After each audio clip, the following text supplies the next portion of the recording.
গরিবপুরা নামের একটা গ্রামে সব গরিব লোকেরা থাকত। গ্রামে সবার অবস্থা কিছুটা এরকম ছিল যে প্রত্যেক ঘরের সদস্য নিজের পেট চালানোর জন্য কিছু না কিছু কাজ করত।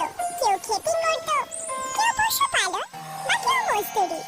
এরকম ভাবে দিনলালেরও পরিবার গ্রামে ছিল, যার অবস্থাও কিছুটা এরকমই ছিল। আজকে শরীরটা আমার ঠিকঠাক মনে হচ্ছে না, মনে হচ্ছে কাজে গেলে খুব কষ্ট হবে আমার। দিনলালের বউ দামিনী ওর কাছে এসে বলল, যদি তুমি কাজে না যাও তাহলে আজকে সারাদিন তোমার ক্ষুধার্ত থাকতে হবে, আর তার উপরে তুমি অসুস্থ। এই অবস্থায় ক্ষুধার্ত থাকা ঠিক নয়। আরে আমি আর কি করি বলো তো, আমার শরীরটা আমার সঙ্গই দিচ্ছে না। আরে আমি ওখানে গিয়ে তাহলে কি করবো বলো? ঠিকাদার যখন আমার এই অবস্থা দেখে তখন ও আমাকে তো নিজে থেকেই বের করে দেবে, তাই না? তার উপর আমি যতক্ষণ ধরে ওখানে কাজ করব না তার সঠিক মূল্য আমাকে দেবে আর না খাবার দেবে। তাহলে কি আমি কাজে যাই? তোমাকে রাত অবধি এভাবে ক্ষুধার্ত রাখবো? আরে তাছাড়া আমি আর কি করতে পারি? তুমি যদি আমার জন্য বাড়িতে থাকো তাহলে তুমিও তো দিনের খাবারটা খেতে পারবে না। ওখানে গিয়ে তো তুমি দিনের খাবারটা খেতে পারবে? তুমি আমার কথা বাদ দাও তো, তুমি এটা মনে করো যে আমি দিনের বেলা উপোস রেখেছি, ঠিক আছে? ঠিক আছে, আমি চেষ্টা করছি যেন সন্ধ্যাবেলা কাজ থেকে তাড়াতাড়ি ফিরে আসি। এইটুকু বলেই দামিনী কাজের জন্য চলে গেল, আর দিনলাল ঘরে বিছানায় শুয়ে আরাম করছিল। এই সময় গ্রামে একজন সাধু বাবা ভিক্ষা নেওয়ার জন্য এলো, আর ও ঘর ঘর গিয়ে ভিক্ষা চাইছিল। ভিক্ষাং দেহি, ভিক্ষাং দেহি। সাধুর বারবার ডাকার কারণে একজন বুড়ি ঘর থেকে বাইরে বেরিয়ে এলো। হে সাধু মহারাজ, আমার বৌমা আর ছেলে কাজে গেছে, আর আমি ঘরে একলা। যদি আমি তোমাকে ভিক্ষা দিই তাহলে আমার বউ জানতে পেরে যাবে, কারণ ঘরে আনাজ এক মুঠোই আছে। ও আমার বেঁচে থাকা কঠিন করে দেবে। কোনো ব্যাপার নয় মাতা, আমি আপনার অবস্থা বুঝতে পারছি। আপনার সামর্থ্য যদি থাকতো তাহলে অবশ্যই আমাকে দিতেন ভিক্ষা, কিন্তু এই সময় আপনি নিজেই সেই অবস্থায় রয়েছেন যে নিজের পেটের খাবার জোগাড় করার জন্য আপনি অন্যের উপরে নির্ভর করেন। আমায় ক্ষমা করবেন সাধু মহারাজ, আমার জীবনে এটা প্রথমবার যখন কোন সাধু মহারাজ আমার দরজা থেকে খালি হাতে ফেরত গেছে। যখন আমি যুবতী ছিলাম তখন আমি কোনো পশুকেও আমার দরজা থেকে ক্ষুধার্ত পাঠাইনি। ক্ষমা চাইবেন না মাতা, আমি তো এটা ভেবেই এখান থেকে চলে যাব যে আমি আপনার হাত থেকে দক্ষিণা পেয়ে গেছি। আপনার মনের অবস্থা আমাকে এটাই বলছে যে আপনার কাছ থেকে আমার কিছু নেওয়াটা উচিত হবে না। আপনি সবসময় ভালো থাকুন। সাধু বৃদ্ধ মহিলাকে আশীর্বাদ দিয়ে সেখান থেকে চলে গেলেন। এইভাবে সাধু অন্য দরজায়ও গেল, কিন্তু কোনো জায়গা থেকে উনি ভিক্ষার স্বরূপ এক দানাও পেলেন না। এখন সন্ধে হয়ে গেছিল, এই জন্য দামিনীও কাজ থেকে বাড়ি ফেরত এলো। ওর বর এখনো বিছানায় শুয়েছিল। এখন তোমার শরীর কেমন আছে? শরীরটা তো ঠিকই হয়েছে মনে হচ্ছে, কিন্তু খিদের অবস্থা খারাপ হয়ে গেছে গো। তুমি এখন আর কিছুক্ষণ অপেক্ষা করো, আমি তোমার জন্য কিছু বানিয়ে আনছি। দামিনী নিজের বরের জন্য খাবার বানানোর জন্য রান্নাঘরে গেল। কিছুক্ষণ পর ও খাবার বানিয়ে বাইরের ঘরে এলো। এই যে, উঠে যাও, হাত মুখ ধুয়ে ফেলো আর খাবার খেয়ে নাও। দিনলাল বিছানা থেকে উঠে আর হাত মুখ ধোয়ার জন্য চলে গেল। তারপর দিনলাল যখনই খাবার খাওয়ার জন্য বসলো তখনই ওর দরজার সামনে সেই সাধু মহারাজ এলো। ভিক্ষাং দেহি। বাড়িতে কি কেউ আছেন যে ক্ষুধার্ত সাধুর গলা শুনতে পাবে? সাধুর আওয়াজ শুনে দিনলাল উঠে গেল আর দরজার দিকে এগিয়ে গেল, কিন্তু ওর বউ দামিনী ওকে আটকালো। ঘরে যেটুকু আনাজ ছিল সেটা তো আমি তোমার জন্য রান্না করে ফেলেছি, কিছুই আর বেঁচে নেই। আমি সাধু মহারাজকে কি দেব? আরে আমাদের কাছে যা থাকবে আমরা দিয়ে দেব, কিন্তু আমাদের দোরগোড়া থেকে সাধু মশাইকে খালি হাতে পাঠাবো না। দিনলাল দরজায় গেল। আপনি ভেতরে আসুন সন্ত মহারাজ।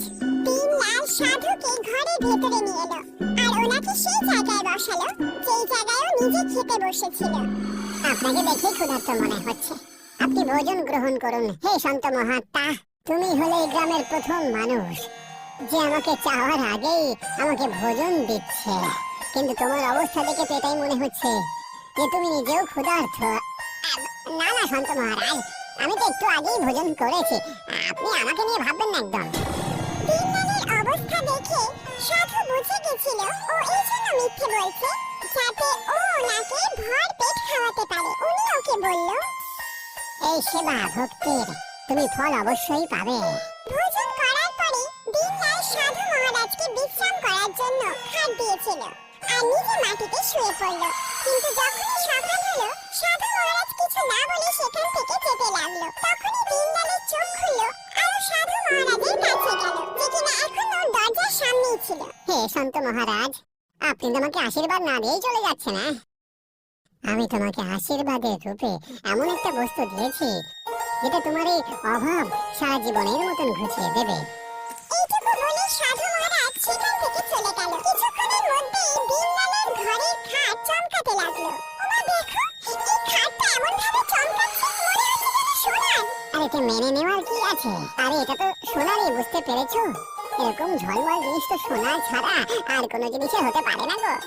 এই মানে সাধু মহারাজ আমাদের সেবা ভক্তিতে খুশি হয়ে আমাদের এই খাটটাকে সোনার খাট করে দিয়েছে। এখন আমাদের কাজের জন্য ঠোকর খেতে হবে না। দামিনী আর দিনলাল খুব খুশিতে জোরে জোরে এই কথা আলোচনা করছিল আর ওদের এই কথা ওদের প্রতিবেশী মাদান শুনছিল। এই খাটটা যদি আমার কাছে থাকে তাহলে আমি আমার মেয়ের চিকিৎসা করাতে পারবো। আজকে রাত্রেই আমি এই খাটটা চুরি করে নেব। যার যখনই সন্ধে হলো মদন একজন সাধুর রূপে দিনলালের দরজায় এলো। ভিক্ষাং দেহি। দামিনী দরজায় ছিল। আপনার কি ভিক্ষা চাই সাধু মহারাজ? সারাদিন ধরে আমি হেঁটে বেড়াচ্ছি, বুঝলেন তো?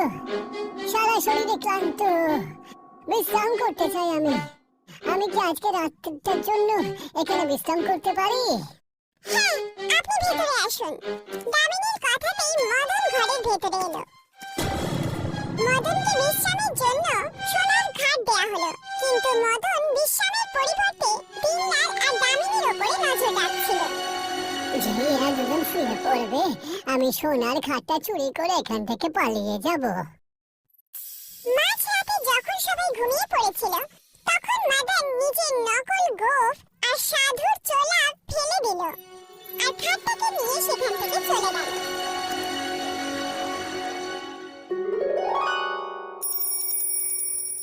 সকাল হতেই দামিনী আর দিনলাল চমকে গেল।